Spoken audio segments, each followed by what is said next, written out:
My sister found me standing in the parking lot of a Shoppers Drug Mart at 9:30 on a Tuesday night, holding my daughter on my hip and a single reusable bag with her diapers, a change of clothes, and her stuffed rabbit.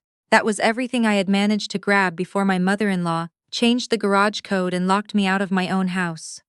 My sister pulled up in her Subaru, took one look at me, and didn't say a word. She just reached over and pushed the passenger door open.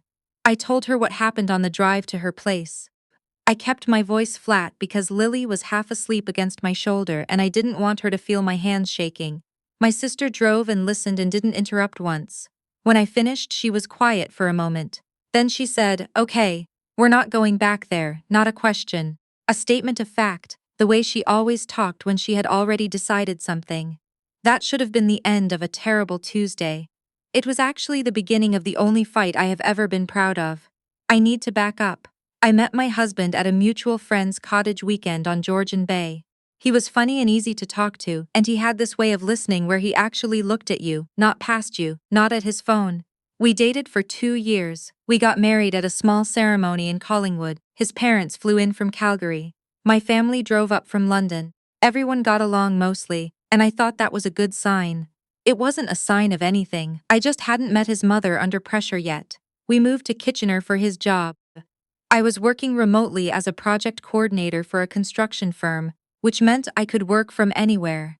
Which meant that when his mother suggested, strongly, that we buy a house in the neighborhood where she and his father had recently relocated, there was no geographic argument I could make. My husband thought it was a great idea. Close to family, good school district. The houses were bigger than what we could afford in the city anyway. What I didn't understand yet was that close to family meant something very specific to my mother-in-law. It meant available, it meant accessible. It meant that the distance between her opinion and my front door should be approximately 0. She had a key to our house from the beginning. My husband gave it to her the week we moved in, while I was still unpacking boxes, and when I said that maybe we should talk about that first, he looked genuinely confused. "She's my mom," he said, as if that settled the question of whether another adult should have unrestricted access to our home. I let it go. I let a lot of things go in those first 2 years. I let go of the comments about how I loaded the dishwasher. I let go of the opinions about Lily's sleep schedule, her diet, the way I dressed her in January. I let go of the Sunday dinners where my mother-in-law talked to my husband as if I wasn't in the room, where she referred to our house as your place when talking to him but never once said your home when talking to me. Small things, individually meaningless. Together, a pattern I kept telling myself I was imagining. The car was the thing that made it impossible to keep pretending. We had 2 vehicles. My husband drove a pickup for work. I drove a Mazda CX-5 that was registered in both our names, because we had bought it together 2 years earlier, using money partly from my savings and partly from a joint line of credit we had opened at our bank. I used it for everything: grocery runs, Lily's appointments, driving to London to see my own family. It was mine the way the dishwasher was mine and the fridge was mine and the mortgage payments we split were mine. Shared, yes, but mine. One Wednesday in February I came downstairs to take Lily to her 9-month checkup and the car was gone. I thought it had been towed. I called the city. No record of a tow. I called my husband at work and he didn't answer. I called 3 more times and on the 4th call he picked up and told me, in a voice that was too careful and too rehearsed, that his mother had borrowed the car for a few days because her own car was in the shop. I said, "She borrowed our car without asking me." He said, "She asked me." I said, "I am also on the registration." "She needed to ask me too." He said he didn't think it was a big deal. He said his mom needed a car and ours was sitting in the driveway. He said I could take his truck if I needed to go anywhere. His truck was a Ford F-250. I had never driven it. The checkup clinic was on the 4th floor of a medical building with a parking structure that had a ceiling height posted at 6 feet 2 inches. The truck was taller than that. I missed Lily's appointment. I rescheduled for the following week. I sat in the house that afternoon and I did the math. Not emotional math, just actual numbers, and I thought about the fact that I had no way to go anywhere without asking permission. My mother-in-law had my car. My husband had his truck. I was in a neighborhood I didn't choose, in a city where I didn't grow up, and I had no way to leave unless someone let me. I don't think she planned it that way initially, but I think she noticed it, and I think she liked it. When I called her directly to ask when she was bringing the car back, she said, "Oh, probably another week or so, the shop is backed up." Cheerful. Unbothered. The way you talk about a borrowed casserole dish. I said I needed it back by Friday because I had a rescheduled appointment. She said she'd see what she could do. She did not bring it back by Friday. That was when I understood that the car wasn't really about the car. I called my sister that night. She lives in Guelph, 40 minutes away, and she has known me my entire life, which means she also has known me long enough to know when I am minimizing something. I told her the situation and she listened the same way she always does, quietly until I was done, and then she said, "Has she done this kind of thing before?" And I started talking and I didn't stop for 40 minutes.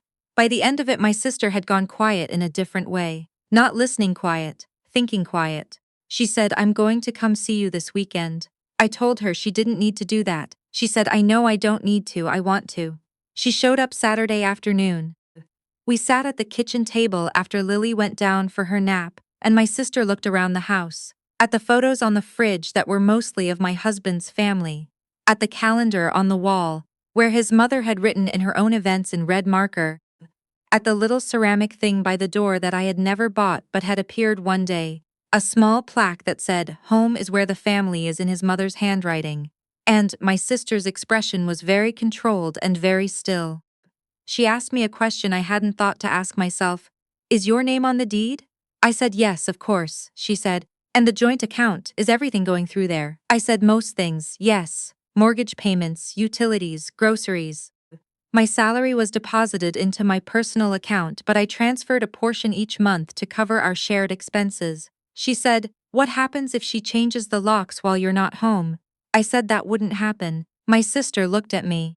I said, "She wouldn't do that." My sister didn't say anything else about it. She helped me give Lily a bath and we ordered Thai food from a place in downtown Kitchener, and we watched a movie and it was a good evening. But I kept thinking about the question, what happens if she changes the locks? I told myself it was a hypothetical. 3 weeks later it wasn't hypothetical anymore. My husband went to Calgary for a long weekend. His father had some kind of retirement event, a golf thing, and they both flew out Thursday morning. I stayed home with Lily. It was fine. We had a good few days, just the two of us. I took her to the Children's Museum. We went for walks along the trail by the creek. She started saying a sound that was almost mama, and I cried about it in the kitchen, while she sat in her high chair looking confused. Sunday evening I drove to the grocery store. My mother-in-law had returned the Mazda by then, eventually with the gas tank empty, and a new scratch on the rear bumper that she denied knowing anything about. I was gone maybe an hour and 20 minutes. I came back and the code on the garage door didn't work. I tried twice, 3 times. The display just blinked at me. I went to the front door. My key didn't turn. I stood on my own front porch in -12 degrees with a bag of groceries and my daughter in her car seat. And I tried my key 3 more times because I couldn't make my brain accept what was happening. And then I called my husband.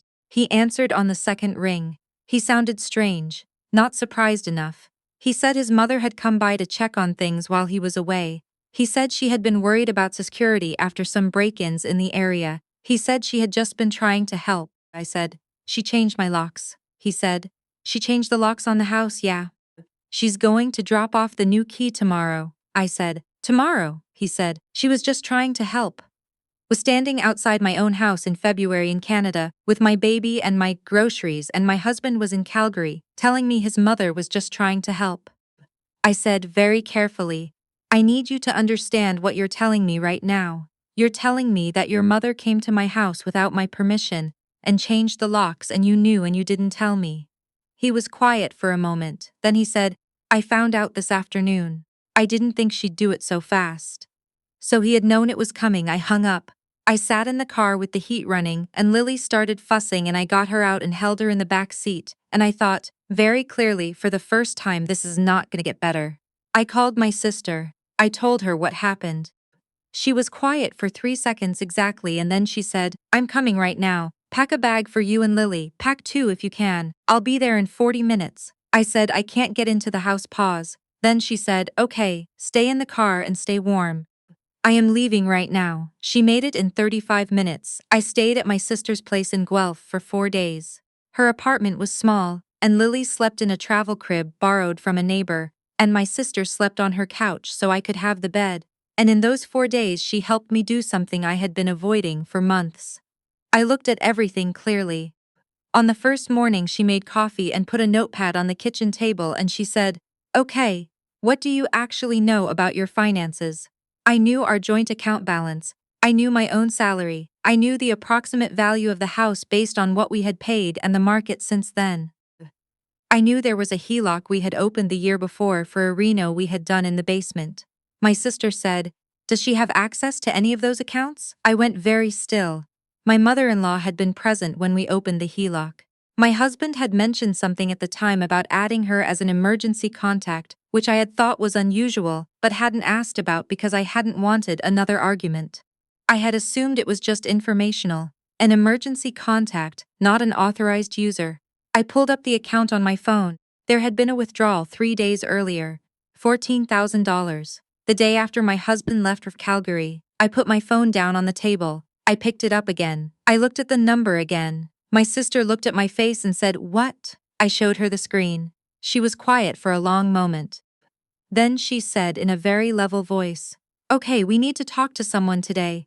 Here is what I did not do. I did not call my husband in panic. I did not call my mother-in-law. I did not post anything online. I did not cry, not then, not in front of anyone who needed me to hold it together.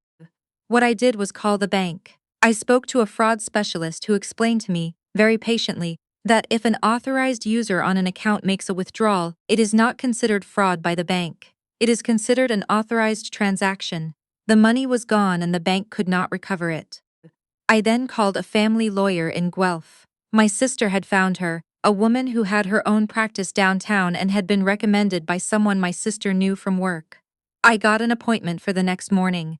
The lawyer's name was something I don't need to share here. What matters is what she told me. She told me that the lock change was a civil matter and that I had the right to re-enter my own property as a co-owner, and could hire a locksmith myself to regain access, which I had the right to do regardless of what my husband or his mother said. She told me that the HELOC withdrawal would be relevant in any future division of assets, because it happened during the marriage, and could be characterized as financial misconduct, especially if I could document the pattern of behavior. She asked me questions for an hour and a half, and at the end she said something I have thought about many times since. "You have more leverage than you think. The question is whether you're ready to use it." I asked her what she meant. She said, "You're on the deed, you're on the mortgage, you're on the car. You're the primary earner based on what you've told me. You have an infant who is entirely dependent on you. If you decide to separate, the law will protect you in ways you probably aren't aware of. But it only protects you if you start moving. Waiting gives the other side time to move first." I drove back to Kitchener the next day. I hired a locksmith to let me back into my own house. I documented everything: the lock change, the garage code, the car situation from February, the HELOC withdrawal, in a detailed written timeline with dates and amounts and screenshots. I opened a new personal checking account at a different bank and redirected my payroll deposit. I called the financial institution holding our HELOC and flagged my concerns about the recent withdrawal, which triggered an internal review and temporarily froze any further draws on the line. I did all of this quietly over about 10 days while continuing to make dinner and do laundry and put Lily to bed and behave, to all appearances like a woman who had simply decided to move on and not make a fuss. My husband came home from Calgary. He brought me a bottle of Alberta craft rye as a peace offering. I said thank you. I poured him a glass. We sat at the table and talked carefully about the lock situation, and he apologized carefully and said his mother had overstepped and he had told her that. He said things were going to be different. I believed him the way you believe someone when you already know the truth and you're just waiting for the right moment. 3 weeks later, his mother arrived at our house while I was at work. I had gone into the Kitchener office that day for a team meeting, and she let herself in with her key. And when I got home, she was in my kitchen making soup, and Lily was in her arms, and she looked at me and said, "I thought you could use some help since you're so busy with work." She had not called. She had not asked. She had simply come in. I put my bag down. I said, "Thank you for coming by." I kissed Lily on the top of her head. I went upstairs and I texted my lawyer. The meeting happened on a Thursday afternoon in March, at a downtown Kitchener office that belonged to a mediator my lawyer had recommended. My husband was there. My mother-in-law was there, which my lawyer had specifically requested she not be, but she came anyway. And my husband had apparently not told her she couldn't. My lawyer was there. A mediator was there. My mother-in-law walked in looking like she was attending a slightly tedious school meeting, slightly put upon, slightly performing patience. She sat down and folded her hands on the table, and gave me the look she always gave me in these moments, the one that said, "I have been managing situations like this my entire life and you are not going to surprise me." My lawyer put a document on the table. It was a detailed accounting of the HELOC withdrawal. It was a timeline of every incident of unauthorized access, documented with dates and photographs and written records. It was a letter from our bank confirming the current freeze on further line of credit draws pending review. It was a formal notice of my intention to file for separation and request an equalization of net family property under the Family Law Act of Ontario, which would include a claim against marital waste for the $14,000 withdrawal. My mother-in-law stopped looking patient. My husband looked at the document and then looked at me, and his expression was something I had never seen on his face before. Not anger, not guilt exactly, something closer to recognition. Like he was seeing something he had known was there all along but had chosen not to look at directly. My lawyer said calmly that I was prepared to resolve this in mediation or through the courts, whichever was preferred, but that I was not prepared to continue living in a situation where I had no control over my own home, my own vehicle, or my own finances. She said I had documentation sufficient to support a finding of financial misconduct. She said I was the primary earner in the household and had been for the duration of the marriage, a fact that would weigh significantly in any determination of support. My mother-in-law said, "This is ridiculous." She said I was being dramatic. She said the lock situation had been a misunderstanding and the money would be paid back, and this entire meeting was an overreaction. My lawyer said the $14,000 has not in fact been returned. Would you like to address that now? There was a silence. My mother-in-law looked at my husband. My husband looked at the table. The mediator asked if either party had a response. My mother-in-law said the money had gone toward a repair on her own home. She hadn't thought it would be a problem since she was practically family. She said she'd assumed it was understood that she could be reimbursed eventually. My lawyer said, "Through a line of credit that you were added to as an emergency contact, not an authorized borrower. That distinction matters a great deal to the bank's fraud review currently underway." I had not mentioned the fraud review was still active. I had not mentioned that the bank's characterization of her access could determine whether this became a legal matter beyond the civil one. I had not mentioned any of this in advance. My mother-in-law went very still. My husband said quietly, "Mom." She said nothing. The $14,000 was transferred back to our joint account within 48 hours. My mother-in-law surrendered her key. The garage code was changed again, this time by me, and I did not share the new code with her. My husband and I entered into a formal separation agreement that was fair, not punishing, just fair, because I was not interested in punishment, only in clarity, and in the agreement I retained primary residence in the house with Lily, with buyout terms that gave me 18 months to refinance the mortgage into my name alone. We went through family mediation for the parenting arrangement and came to something workable, mostly because my husband, once his mother was no longer running the clock, turned out to still be the man I had met on Georgian Bay. Somewhere in there, still, the person who listened when you talked. It didn't save the marriage, but it made what came after livable. My sister came over the evening the separation agreement was signed. She brought a bottle of Ontario ice wine because she said the occasion called for something specific to the province. We sat on the back deck even though it was still cold and Lily was asleep and the neighborhood was quiet, and she asked me how I was feeling. I said I wasn't sure yet. Which was true. She said, "You know what I keep thinking about?" I said, "What?" She said, "That parking lot, you standing there with the diaper bag. I keep thinking about that and then I think about today, and I can't believe it's the same person." I thought about that for a while. The parking lot felt very far away. It felt like it had happened to someone who was still waiting to find out what was going to happen. Someone who didn't know yet that things could move. I said, "She thought the car was the whole game. Take away the car, take away the options." My sister said she didn't know about the lawyer. I said she didn't know about a lot of things. Lily made a small sound on the monitor and then went quiet again. The ice wine was sweet and cold. Somewhere down the street, a dog was barking at something in the dark, and above the roof lines the sky had the particular blue-black of early spring in Ontario. Not quite winter anymore, not yet, warm but moving definitively in the direction of something better. I had a house with a code only I knew. I had an account at a bank my mother-in-law had never heard of. I had a daughter who was starting to say mama like she meant it, and a sister who drove 35 minutes in February without being asked, and a lawyer who had looked at everything and said, "You have more leverage than you think." Turns out she was right.